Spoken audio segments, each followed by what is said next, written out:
Hi everyone, 大家好. Welcome back to another episode of the 汉语 Chinese podcast. I'm Melanie and today I'm here with our wonderful co-host, Sandy. Hello, Melanie. It's been a while without doing a podcast together. Was it yesterday? Yeah, time flies. Yes, I know. Every day now. Today, I'm very, very excited about talking about today's topic because we will also talk about food. No, we Yeah, will we talk love about eating. night markets. And there is food night markets, of course, but there are other things. We'll talk about night foods and also what is the daily life for a Chinese person in China? Because yes, they normally working, but they do other things besides working.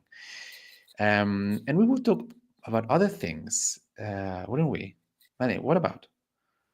Oh, so don't forget, we will still talk about some Chinese grammars, for example, time complements in Mandarin, how to say when you do something. You will be able to talk about your daily routines in Chinese by the end of this episode.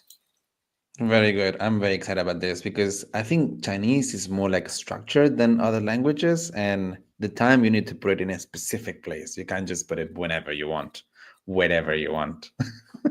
Actually, Yes, it that's time is. too. Very good. So let's get started and start with the most important part here, which is the time complements. And let's see how it works. So in Chinese, where do we put the time complements? Let me see. I showed this here. Where do we put the time, Melanie?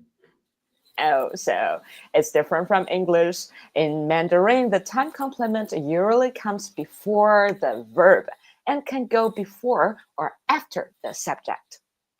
Oh, very good. So it's not like in English, we put it normally at the beginning or the end of the sentence, like I study in the morning or I'll see you tomorrow.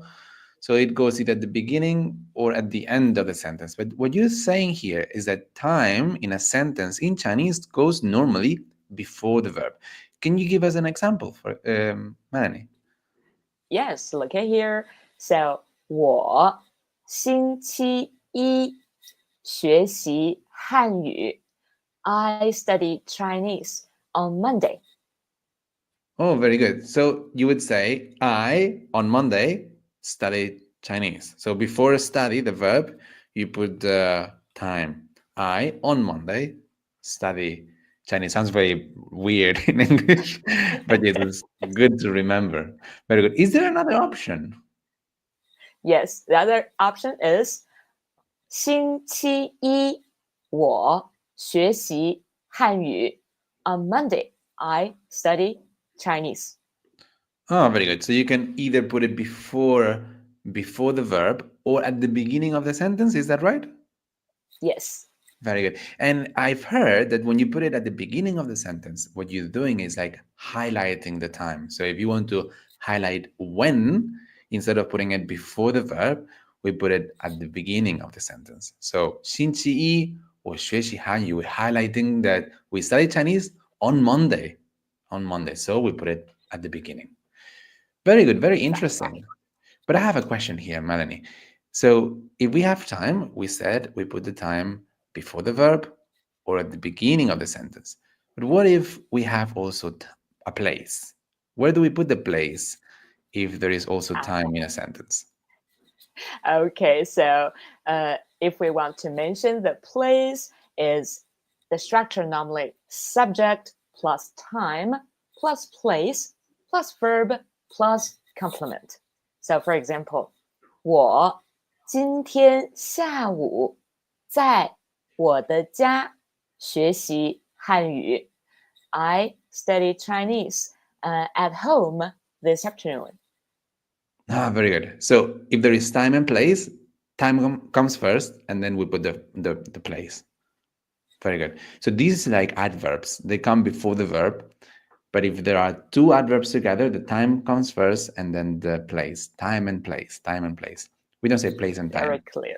in English. Place and time? No. But time and place? Yes. Time and space. Just remember something that helps you to remember the order. Okay, so time and then place. Very good. Is there another option then, Melanie, to make this sentence? Yes, we can always put the time at the beginning. So, 今天下午我在我的家学习汉语。This afternoon, I at my home study Chinese. Very good. So again, the time comes first because we're highlighting the time. So 今天 Yes. 下午 is what we're highlighting in this sentence. And so you can put it at the beginning of the sentence. Very good. Now let's practice together with some more sentences. Okay. How could we say, Melanie, I work in the office in the afternoon? How would we say this sentence? Oh, 我下午在办公室工作。Very good. So 我下午在办公室工作。I 下午 in the afternoon 在办公室 in the office 工作 work. Very good. I understand. Okay, ask me a question. Oh, okay. So how do we say she has dinner at a restaurant in the evening? So she has dinner at the restaurant in the evening. So we need to say the subject first, 她, then the time, 晚上, then the place, 在饭馆, and then the verb, 吃饭, with the complement, which is Woohoo. so 她晚上在饭馆吃饭. She in the evening at the restaurant eats or has dinner. Very good. 她晚上在饭馆吃饭. Very good. So we learn how to say this. Now let's make a question for our audience. Which question can we give our audience if you're listening to us? For example, we could say, how do we say in Chinese, I study Chinese in the evening? So I studied Chinese in the evening. If you know how to say this sentence in Chinese, please leave it in the comments. We will want to, we really enjoy reading your comments while we are recording this podcast live. So I studied Yes. Chinese in the evening. How do we say that in Mandarin? We're reading you. And also, Melanie, if our listeners want to don't want to miss out any episode, what should they do? Yeah. So everybody, if you're enjoying this episode and want to keep learning Mandarin with us, make sure to like, subscribe, and share this podcast with your friends. Yes, so you don't miss out any of these episodes that help us to learn Chinese in English. Very good. Now, I really want to talk about this because every time I go to China, this is something I really, really enjoy doing, which is going to the night markets. Night markets. We don't have this in the UK. We don't have this in Spain, Oh and no. I think we should put these things. We should steal this idea, of night market. What is a night market, Melanie? Yeah, so night market in China, or we call this 夜市 in Chinese. So these markets are a big part of Chinese nightlife and full of bright lights, a delicious street food, and lively music. So you will find everything from a skewer of meat and dumplings to more exotic dishes like fried scorpion. I had fried scorpions. They were actually yummy. Yes, I like. Wow. Yes, I had so many things in night markets. Scorpions, lots of different of bugs. My favorite thing was crocodile. Crocodile meat was delicious. Wow. It tastes so good. It's like fishy chicken. Yes. Sandy, you're Snake? so brave. Yes. No, I said no to things. I didn't want to eat starfish. I felt bad for a starfish. I don't know why starfish. I just think that starfishes is not that many. I don't know. I feel like it was just too pretty. I didn't want to eat that. Yes. So no. You So can have a try next time. oh no, no, I don't think so. Yes, dog meat or a starfish is not my thing. Okay. So, we talk about food. You said also live music. What else can we find in these night markets? Oh, so you can also find clothing stalls and accessories, toy shops, and even massage services. So in some night markets, you can even buy pets, puppies, kittens. No way. You can buy a pet in a night market. That's very interesting. So they are live. They're not cooked. Good. That's right. Interesting. Also, one thing, it's called night markets. Is it really at night? What time do they close? Oh, so many night markets are open until 2 or 3 in the morning. So depending on the city. That's why we say China is the country that never sleeps. Very good. So if you are a night person, you know where to go. In China, also Taiwan, they have these fantastic night markets where you can not only eat, but listen to music, buy clothes, pets, or whatever you want to do. Very good. Or just hang out with friends, which is nice. But it's not only eating that Chinese people do, they do other things besides eating or working, Melanie. What else do they do besides eating and working? So, as we can see here, most Chinese people start their daily their day early, and in the morning you will see people practicing Tai Chi in parks or doing morning exercises. Well, I bet that those that work in night markets or go to night markets at 3 in the morning will not wake up very early. That's for sure. But the other people will. Yes.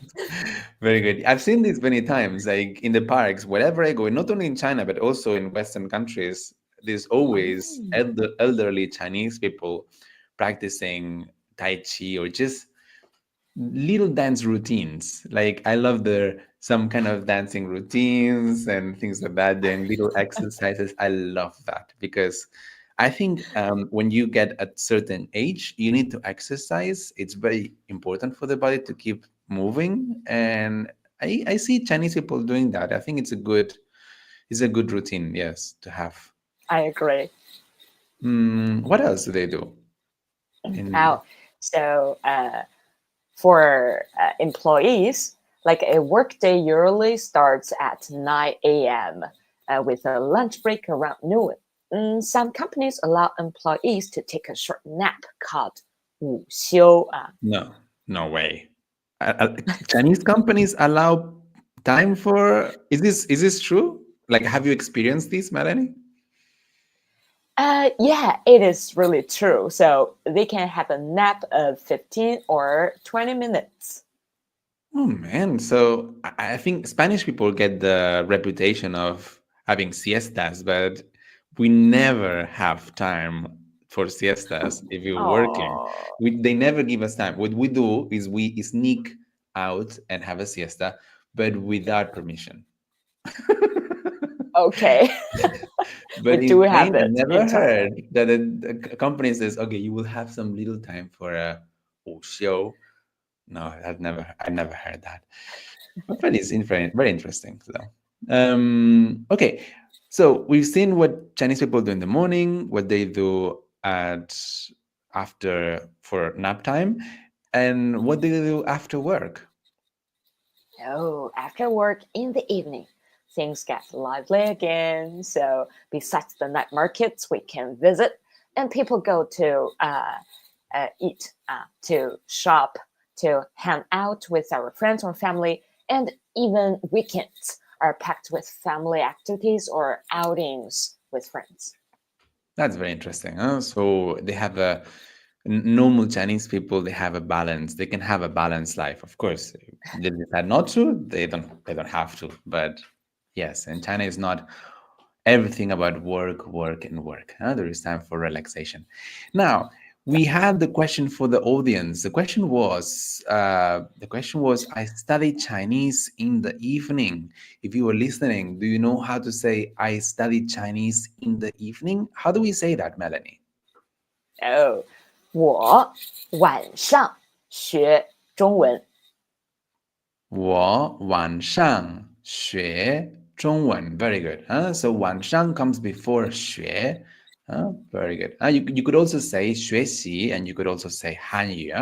So if you said 我晚上学习汉语, it's also correct. Very good. But now we want to give you a question that we will not solve here, but we encourage you to write in the comments any sentence that you know with a time complement in Chinese and share it with us in the comments. So just write, create, make up a sentence using a time complement in Chinese and share it with us. We love reading your comments. And also, if you have any experience with night markets, share it with us.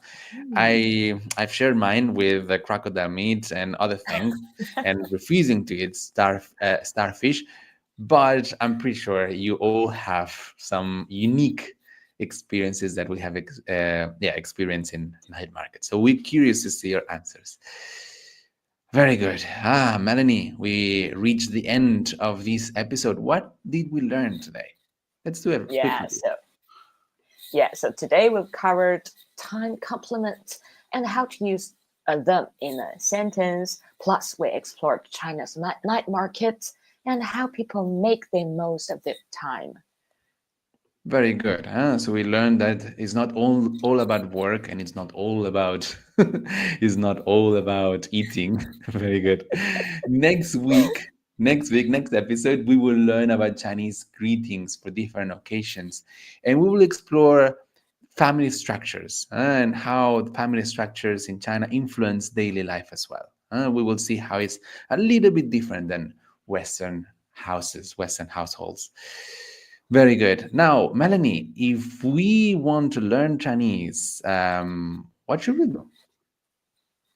Yeah, so please don't forget to visit our website, hanyu-chinese-school.com, and sign up for your free trial class.